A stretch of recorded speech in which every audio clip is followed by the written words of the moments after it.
Hey, what is going on YouTube? My name is James and welcome back to another video. So today, as you can tell by the title, I got the privilege to interview Paul Thorpe from watchdealers.co.uk. I'll leave a link to his YouTube channel, his version of the video, and also his website down in the description if you are interested. But before we get into it, this is literally the exact same video you would have saw on his, and I just wanted to provide it with a bit of introduction from myself and just say a huge thank you to Paul for giving me this opportunity, and also a big welcome to everyone who's already come over from his channel. My subscribers have just shot through the roof and I'm nearly on 300. By the time you're watching this, it could be 300. So a huge thank you to everyone who's come by. Don't forget to check out some of my videos. I do watch reviews, viewer collections, I just do videos where I just talk about watches. Go have a quick scroll through all my videos and pick one out that you think will interest you. But yeah, thank you and welcome to all the new people, and enjoy the video, guys. Right, okay, so welcome James, thanks for coming on to the show. You're the first one on, so congratulations.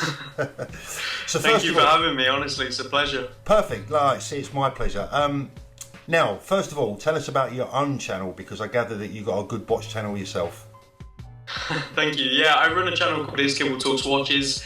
As the name suggests, I talk about watches. Over there I do reviews of watches. A series called Kibble Talks Watches where I just talk about latest subjects. I also do viewer collection reviews and just bits and bobs like that, really. Okay, so tell us a little bit about yourself, where you're from, how old are you, etc. Yeah, so I'm from the Midlands here in the UK. I'm 19 years of age, and right now I'm currently working for Fossil Watches. So not quite prestigious, but you know, I'm trying to work my way up. I have the end goal of hopefully one day becoming a watch dealer myself. Well, that's the way we all start, so there's nothing to be ashamed of. I mean, something that's actually nice. I've invited you on the show tonight. You're 19. I've just had an email from someone who is 81, and they're telling me how much the channel sort of brightened up their life. So it's really nice. Two different, completely different age. Yeah, definitely. I can imagine. It's incredible. So what did you want to ask me? So pretty much, as you can probably imagine with me saying that I want to one day become a watch dealer, my question to you would be, how would you advise me to get started? Where would you advise me to look? How would you advise me to sort of bring in the stock, where to get it from? Just basic questions like that. Obviously, I've got quite a lot, so... Yeah. Well, as I said, fire away and we'll take it as it comes. I mean, first of all, at 19, obviously you're very young, but you're in the right place. You're in retail, you're learning retail, that's very important. You're learning how to deal with the public. You're learning the quirks of the public, if you like, because as I'm sure you've already realised, you know, every customer is different. Definitely. Yeah, so you're learning all aspects of that. That's actually vital. I mean, it might seem a little bit boring, but it's all experience in the bank. So that's the first thing. So I think that you're in the right place. I would say that attitude and your ability to relate to the public is going to be vital. You seem a very nicely spoken person, so I'm sure you've got no problems there. But appreciate it. I think really dedication, hard work and honesty, if you can keep those three things in mind, you can go a long way. Okay, thank you. That's a really good answer. Pretty much, I've been in many different positions. Being 19, I've had 5 jobs now. I've worked in retail, as in working at Aldi. I've gone on to be self-employed for a bit, doing sales on other departments. I've worked in fast food, flipping burgers. Like, I've done pretty much here, there and everywhere, and I'm trying to find something that I really enjoy. Yeah. Watches has been something I've always enjoyed. I've enjoyed collecting, I've enjoyed talking about them, and it really just, it seemed like the obvious thing to me. You know, I love buying and selling watches on the side, and I've not really made a huge loss. Obviously, it's on very small items such as, you know, old Seikos and stuff like that, very small, but it's a profit at the end of the day, and I've proved to myself that I can make a bit of money here and there. Yeah. It's just upscaling that. So my next question to you would be, what is your opinion on using eBay for that kind of stuff, and is it okay to sort of dabble with the small stuff and work your budget up through that? Absolutely. I mean, absolutely. Firstly, you know, using eBay is absolutely fine. Obviously, your feedback is going to be vital, and you need to keep a constant handle on that. You need to keep a constant handle on customer service, customer care. Make sure, you know, even if it means losing money, make sure you keep your customers happy. Watch my video about how to deal with the scammers on eBay. Probably doesn't really sort of mean so much with the lower end stuff, because Still had to deal with it, surprisingly. Yeah, it doesn't surprise me. Yeah, I mean, there's scammers everywhere. They'll steal anything they can. So obviously, you have to be aware of that. But I think the real point of the question and the real important part of it was about building up, and that is exactly the right fashion. Listen, I always joke with people when they might meet me and they say, "Oh, do you ever collect watches?" And I say, "Look, listen, you know what? Apart from my wife and children, everything is for sale." Even though I might love the watch that I've got or that I'm owning or some of the watches that I've got in stock, they're all for sale, James, because if you're going to be a dealer, that's the way to work. Make every watch work for you. Try and turn each one into any sort of profit and just keep going, but don't spend the money. That's almost answering my second question, which I was going to ask down the line, but I might as well ask it now. Your collecting philosophy, you've kind of just touched on it there, that I get the feeling you're very much about buying something that will hold its value, retain value, and potentially grow in value. Am I right? Yeah, very much so. I mean, look, don't get me wrong. I absolutely love watches. Because of the unfortunate incidents I've had in the past, you're probably aware of that. I don't wear a watch very often for security reasons. They are my passion. I love watches. I can just, like when me and my wife go on holiday, she can just stick me in the local shopping mall and leave me there all day and come back and collect me, and I'll still be in the watch shops. So they're a complete passion for me. But I think at a very early stage in your life, you have to make a decision whether you're going to be a collector or whether you're going to be a dealer. And in someone like yourself, I see a potential dealer.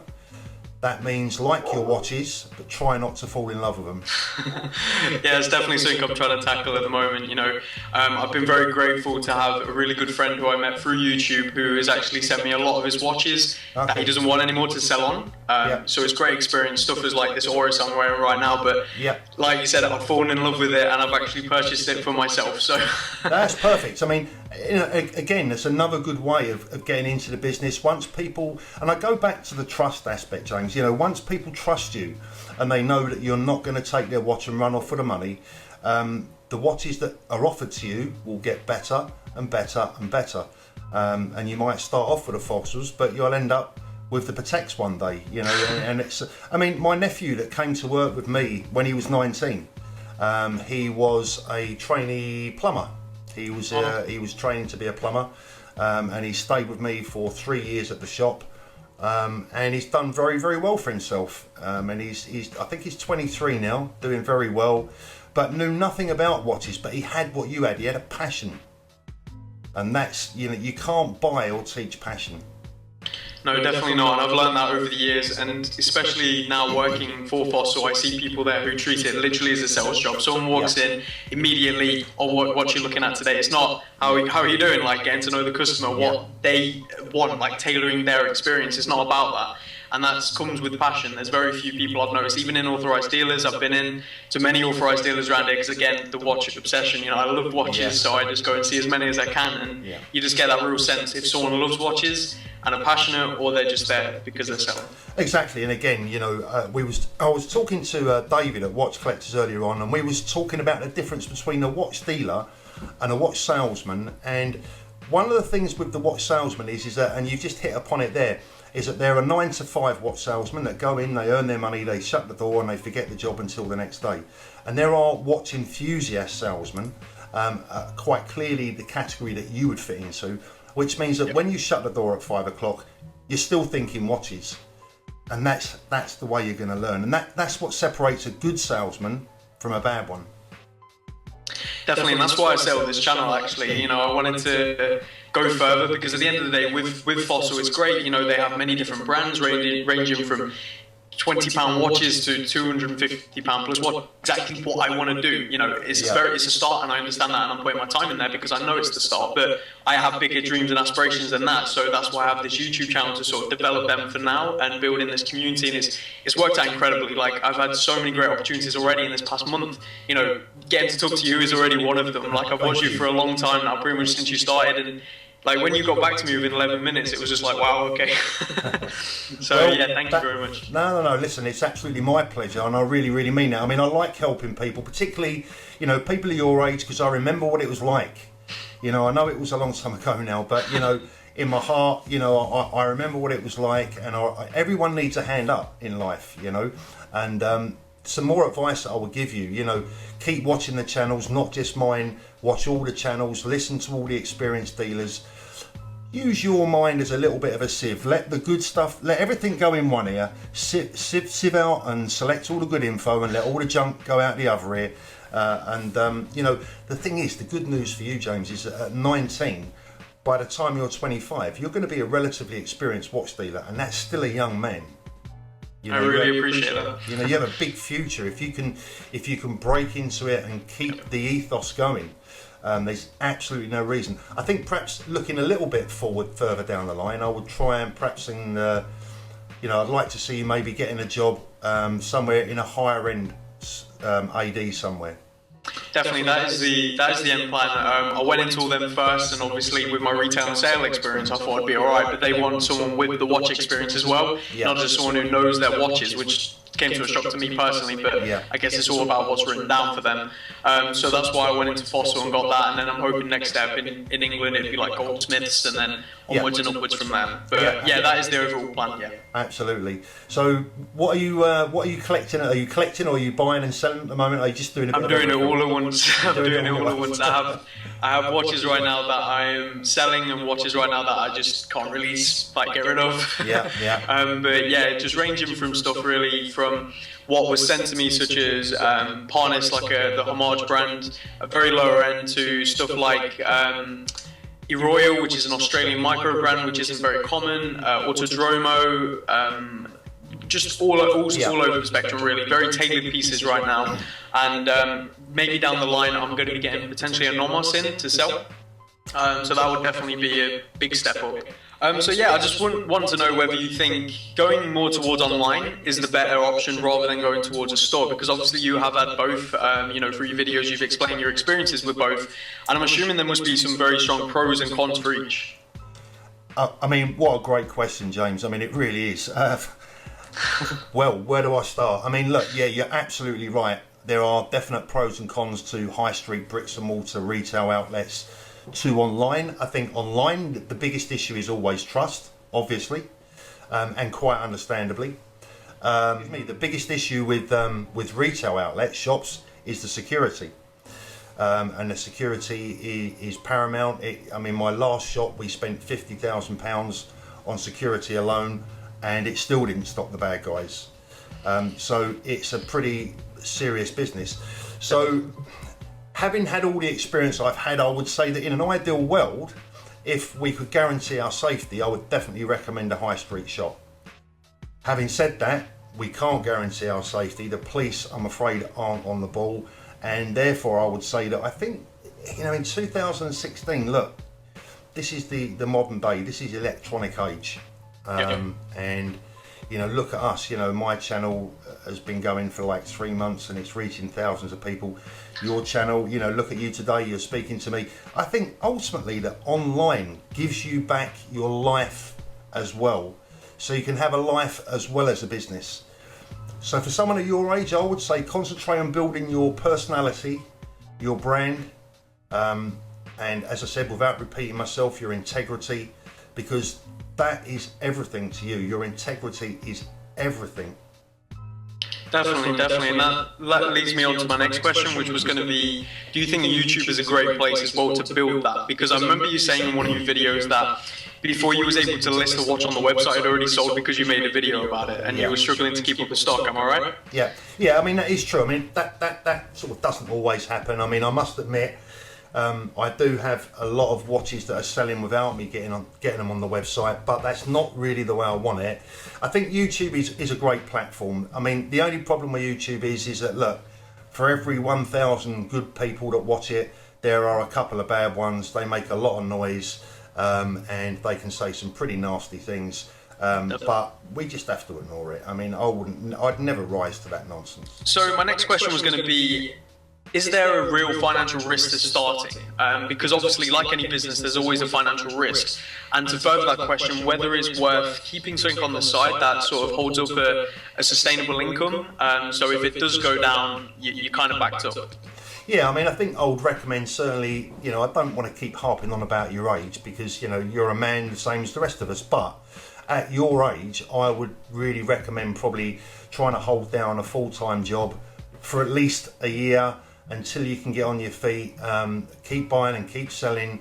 As I said, build up your reputation among your friends and your families and people that know you.